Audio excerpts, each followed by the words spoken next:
লেজুর ভিত্তিক ছাত্র রাজনীতির বাহিরে গিয়ে জামাতের বিরুদ্ধে অবস্থান নিয়ে বিবৃতি দিয়েছে ছাত্র শিবির। সিলেটে এমসি কলেজে শিক্ষার্থীর উপর হামলার ঘটনায় ছাত্র শিবির জড়িত ছিল এমন মন্তব্য করেন সিলেট মহানগর জামাতের আমির। জামাতের ভ্রাতৃপ্রতিম সংগঠন ছাত্র শিবিরকে মনে করা হলেও এমন বিতর্কিত প্রেক্ষাপটে বিভিন্ন মহলে প্রশ্ন ওঠে, তবে কি ছাত্র শিবিরের সাথে জামাতের সম্পর্ক ফাটল হচ্ছে?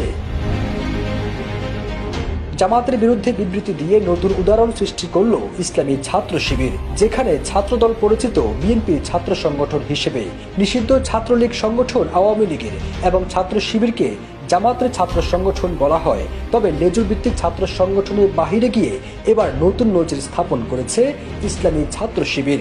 অন্যান্য ছাত্র সংগঠনগুলো লেজুর ভিত্তিক হওয়ার কারণে ক্যাম্পাসে বিভিন্ন সময় অনাকাঙ্ক্ষিত ঘটনা ঘটে।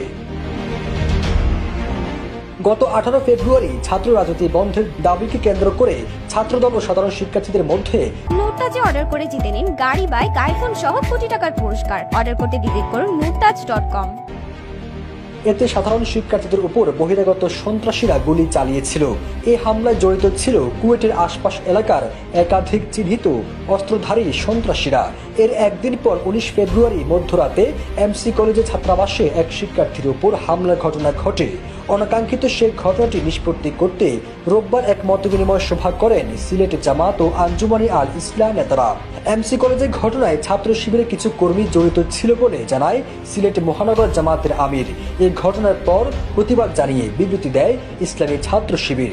জামাতের ভ্রাতৃপ্রতিম সংগঠন ছাত্র শিবিরকে মনে করা হলেও সিলেট জামাতের বিরুদ্ধে সরাসরি অবস্থান নিয়ে তারা প্রমাণ করেন ছাত্র শিবির লেজুর ভিত্তিক ছাত্র সংগঠন নয়।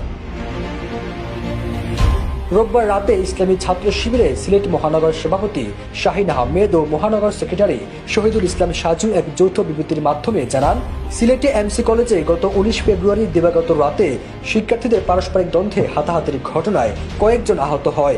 এই ঘটনাকে কেন্দ্র করে কিছু মহল ফায়দা হাসিল করতে ছাত্র শিবিরের উপর দায় চাপিয়ে আসছে।